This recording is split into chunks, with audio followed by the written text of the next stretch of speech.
रोहित की दीदी समीक्षा की शादी अर्पित से हुई थी। रोहित 20 साल का था, जो कि अपना पूरा दिन मोबाइल पर ही निकालता था।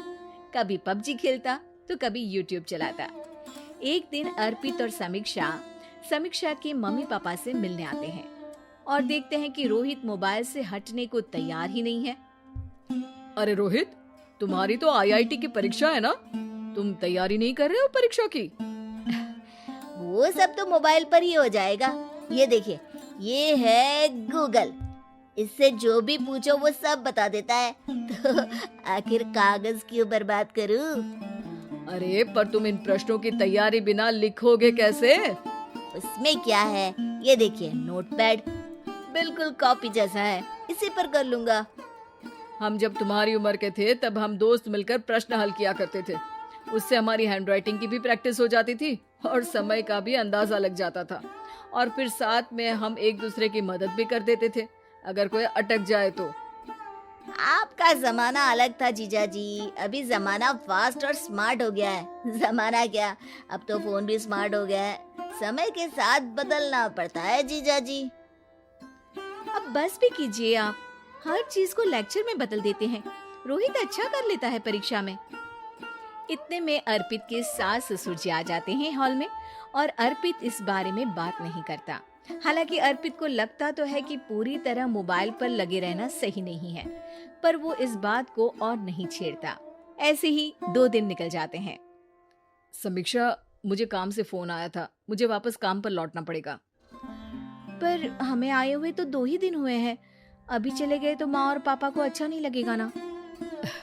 अच्छा ठीक है, तुम रुक जाओ, मैं काम खत्म करके फिर लौट आऊंगा। एक काम कीजिए ना, परसों रोहित भी परीक्षा के लिए निकलेगा, आप उसी के साथ निकल जाना। दोनों वैसे भी बात नहीं करते, साथ में जाएंगे तो हो सकता है आप लोग आपस में बातचीत भी करने लग जाओ। ठीक है, मैं काम को 2 दिन टाल सकता हूँ। उसी रात जब सब खाना खाने बैठे थे तो अर्पित अपने जाने की खबर बाकी लोगों को बताता है। मुझे काम के लिए वापस जाना होगा। अरे बेटा, पर अभी तो तुम आए हो, इतनी जल्दी चले जाओगे? नहीं माँ जी, समीक्षा यहीं रहेगी और मैं जल्दी काम खत्म करके वापस आ जाऊंगा। ठीक है, काम भी जरूरी है। वैसे कब निकलोगे बेटा? 2 दिन में। मैंने सुना है कि उस दिन रोहित को भी परीक्षा के लिए जाना है, तो कल मैं दोनों की टिकट करा लेता हूँ बुक। मेरी टिकट रहने दीजिए जीजा जी, मैं तो फोन से ही करवा लूंगा। हाँ, पर कोई दिक्कत हो गई तो? अरे कोई दिक्कत नहीं होती जीजा जी, फोन सब कर सकता है। हमारे फोन के रिचार्ज से लेकर टीवी का रिचार्ज सब रोहित यही फोन से बैठे बैठे कर देता है। अब ये नई चीज तो हमारे समझ के परे है, पर अच्छा है कि रोहित जानता है। हमारी मेहनत इतनी कम हो गई भाई। हाँ, पर अगर टिकट नहीं मिली तो? अर्पित की बात पूरी होने से पहले ही बिजली चली जाती है। अरे ये क्या हो गया, आपने बिजली का बिल भर तो दिया था ना? अरे नहीं, मैं तो भूल गया था।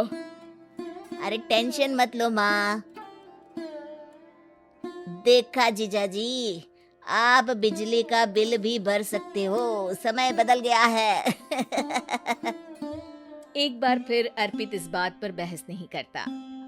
अगले दिन जाकर अपनी टिकट करवाता है और पैकिंग कर रहा होता है जब शाम को अचानक से रोहित के चिल्लाने की आवाज आती है। नहीं, प्लीज प्लीज हो जा, ऐसा मत कर यार, प्लीज हो जा। अरे क्या हो गया रोहित? दीदी, सर्वर हैंग हो गया, मेरी टिकट नहीं हो पाई दीदी। क्या मतलब टिकट नहीं हो पाई? इतने में वहाँ रोहित की मम्मी और पापा भी आ जाते हैं। अरे क्या हो गया? माँ, मेरा टिकट नहीं हो पाया, सर्वर डाउन हो गया। अरे पर तूने तो बोला था कि हो जाएगा। हो जाता है, पर अब क्या करूँ, ये क्या हो गया? अब कल की तो कोई बस भी नहीं है, ना ही अब टिकट मिलेगी ट्रेन की कल के लिए। मुझे तो कोई रास्ता नहीं दिख रहा। अब फिर लगता है मेरा ये साल बर्बाद हो जाएगा। घर पर एकदम से दुख का माहौल छा जाता है और सब रोहित को डांटते हैं, पर इतने में अर्पित वहाँ आ जाता है।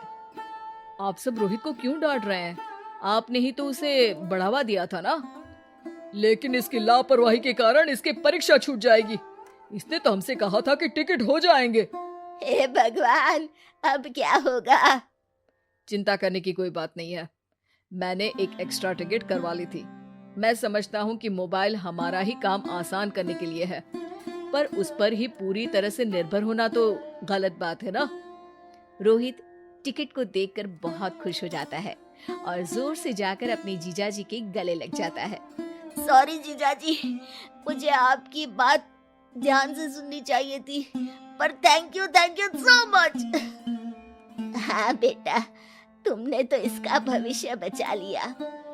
शिक्षा, दूसरों से मदद मांगना गलत नहीं, पर दूसरों पर निर्भर हो जाना गलत है।